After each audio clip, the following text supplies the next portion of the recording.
আজকের ভিডিওটা একটু ডিফারেন্ট, কোনো পার্টিকুলার সাবজেক্ট বা ল পেপারের ওপর নয়। এই ভিডিওটা হচ্ছে how should you write a law answer. Law পেপারের আনসার তোমরা কিভাবে লিখবে, এটার ওপর অনেক স্টুডেন্ট আমাকে অনেক রকম কোয়েশ্চেন করো। তো এইটারই ওপর আজকে আমি একটু জাস্ট তোমাদের কয়েকটা হিন্টস দেব যে how you can improve your answer in law paper. Hello students, this is K M ma'am. আজকে যেরকম আমি বললাম, আমাদের সাবজেক্ট বা টপিক যেটার উপর আমি ডিসকাস করছি সেটা হচ্ছে how will you write your answer in law exam. সেখানে first question the students ask me যে আনসারটা কত বড় হবে, what should be the length of the answer. এখানে বলি লেন্থ অফ দ্য আনসার কীরকম হবে এটা কোনো স্পেসিফিক্যালি বলা যায় না, রাইট। এটা ডিপেন্ড করে কোয়েশ্চেনের ওপর, how your handwriting is, আর থার্ডলি হচ্ছে how much knowledge you have on the subject. কোয়েশ্চেনটা যদি 5 মার্কসের হয় বা 2 মার্কসের হয় বা 10 মার্কসের হয়, 16, এক একটা ইউনিভার্সিটি এক এক রকমের কোয়েশ্চেন পেপার থাকে। যদি লেন্দি আনসার লেখার ব্যাপার থাকে, লং কোয়েশ্চেন হয়, সেখানে কিন্তু তোমাদের আনসারটাকে ভাগ করে নিতে হবে, রাইট। সেকেন্ড হচ্ছে হ্যান্ড রাইটিং। অনেকে খুব বড় বড় করে লেখে, অনেকে খুব ছোট করে লেখে। সো এটা কিন্তু কটা পেজ নেবে বা কতটা লিখবে ওটা ঠিক একটা কোনো প্রপারলি কিছু বলা যায় না। আর থার্ডলি হচ্ছে তোমার নলেজ কতটা আছে ওই পার্টিকুলার সাবজেক্টের ওপর। নর্মালি বা জেনারেলি আমি যেটা বলে থাকি সেটা হচ্ছে লং আনসারের ক্ষেত্রে কিন্তু তোমরা সবসময় যেভাবে তোমরা এসে লেখো না সেইভাবে করবে। ইন্ট্রোডাকশন, একটা বডি, একটা কনক্লুশন। এই বিষয়টাতে একটু পরে আসছি। তার আগে একটা কথা বলে দিই, যারা 5 ইয়ার্স কোর্স করছো তাদের কিন্তু 5 ইয়ার্সের মধ্যে কিছু জেনারেল পেপার্স থাকে অ্যাপার্ট ফ্রম ল পেপার্স। যারা 3 ইয়ার্স করছো তারা তো only they are studying the law papers.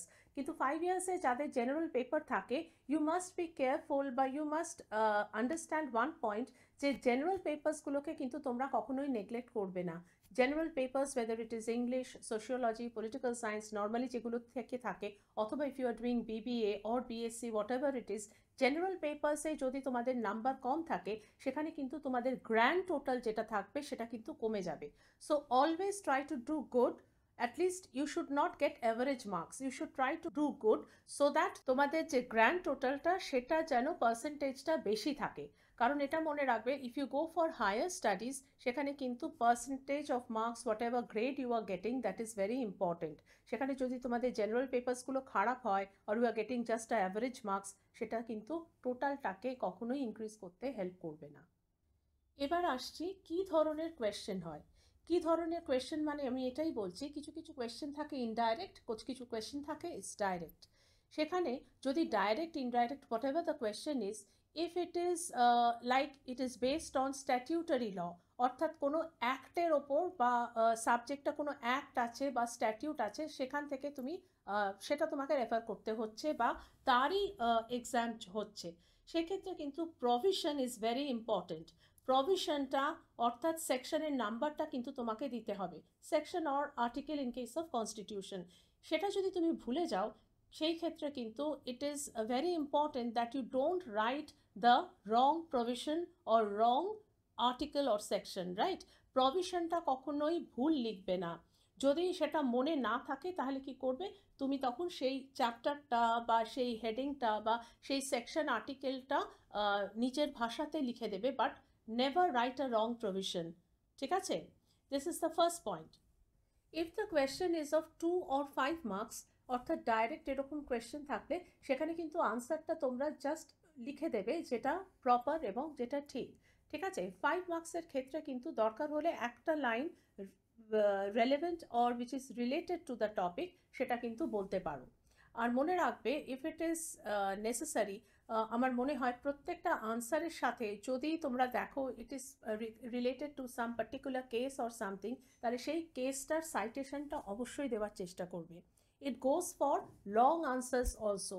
10 marks, 16 মার্কসের যদি কোয়েশ্চেন হয় সেক্ষেত্রে আমি যেটা বললাম, ইন্ট্রোডাকশন। ইন্ট্রোডাকশন মানে কি, রেলেভেন্ট কিছু তুমি ওই পার্টিকুলার টপিকটার ওপর লিখবে, অর্থাৎ ইন্ট্রোডিউস করবে ওই পার্টিকুলার টপিক যার ওপর তোমার কোয়েশ্চেন এসছে, ঠিক আছে।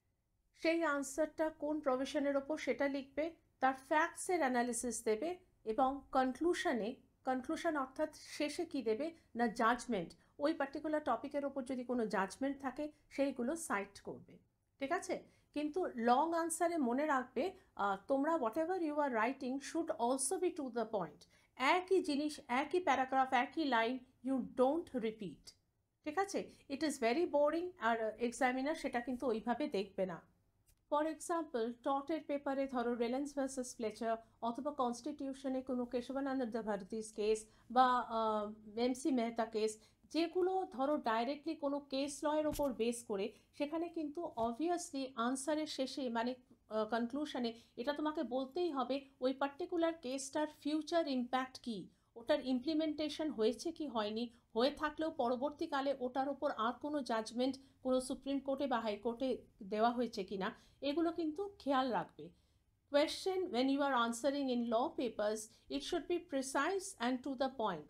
Precise মানে কিন্তু ছোট নয়, ছোট মানে হচ্ছে তুমি যেখানে তুমি পুরো তোমার বক্তব্যটা, সাবজেক্ট ম্যাটারটা খুব সুন্দর করে অ্যানালাইজ করে লিখতে পারছো।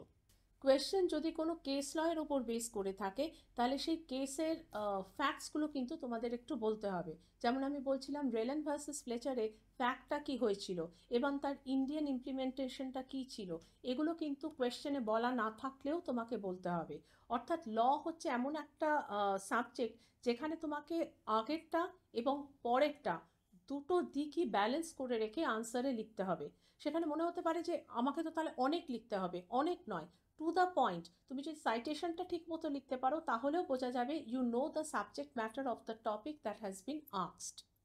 অর্থাৎ তোমার যে নলেজটা আছে, whatever you want to write, এর ড্রাফটিংটা বা লেখাটা যেন খুব সুন্দর হয়। সেই জন্য আই অলওয়েজ